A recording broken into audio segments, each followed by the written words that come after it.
Hello and welcome to Bread of Life, a daily devotional program which each week features a different area pastor. Our speaker for this week is Pastor Carey Schmidt of Newington. We're talking this week about making good calls, decisions that you can look back on and celebrate. And we said yesterday that the first quality of a good call is that it rests in God's sovereignty. Acts chapter 17, the Apostle Paul walked into a very pagan city, the city of Athens, and he began to see their superstitious religiosity, and he began to speak and teach and preach of Jesus Christ, an entirely new philosophy of the day. And as he did so, he was approached by two groups, the Epicureans and the Stoics, philosophers in the city of Athens. We said that the Epicureans were the equivalent of modern-day atheistic evolutionists or naturalists or secularists.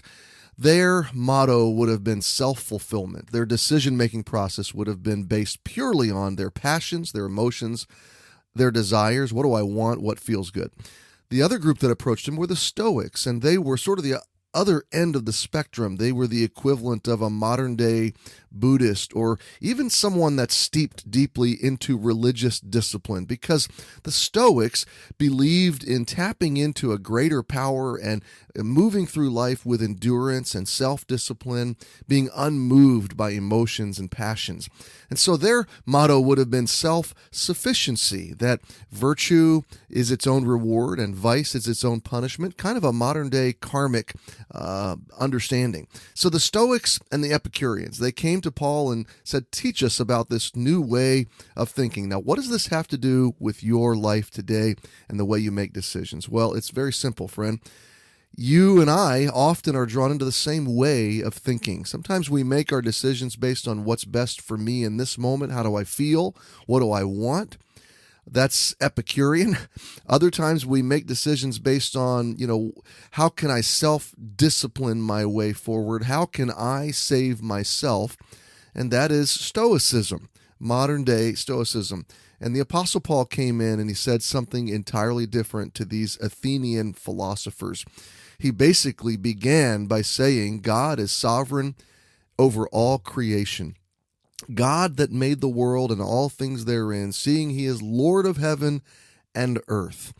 And so he basically said to these philosophers, look, you don't make God, I don't make God, he made me. Friend, as you stare, whatever you're worried about, or whatever burden you're dealing with, whatever decision you are up against, remember, God made you, God made the world in which you live, and all good decisions begin with understanding his absolute lordship of heaven and earth. The next thing the Apostle Paul said is that he is not just sovereign over creation, but that he is sovereign over every nation. In other words, I don't rule God, he rules me. Paul said that God hath made one blood of all nations of men for all to dwell on the face of the earth, and hath determined the times before appointed and the bounds of their habitation. Friend, when you turn on the evening news or when you understand the global events of our day, it can be dramatically unsettling. And so can I encourage you that God is not only in control of creation, he didn't just make all of creation, he is governing all of creation. And the movements of the nations are at his disposal. He truly is in control. The final thing that the Apostle Paul said to the philosophers of Athens is that God is sovereign, or should be sovereign, in my personal decisions. And it just makes sense, doesn't it? If he made creation, if he made me, if he governs all of the geopolitical events of the globe, then doesn't it make sense that I would want God, that wonderful, gracious, loving God, to lead me?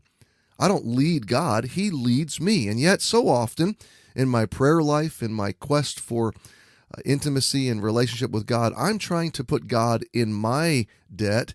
I'm trying to get God to submit to me instead of me submitting to him. And so, friend, I just want to conclude by saying your greatest decisions, your best calls, the ones you truly celebrate, always fall into submission to God's sovereignty. Follow him, trust him today.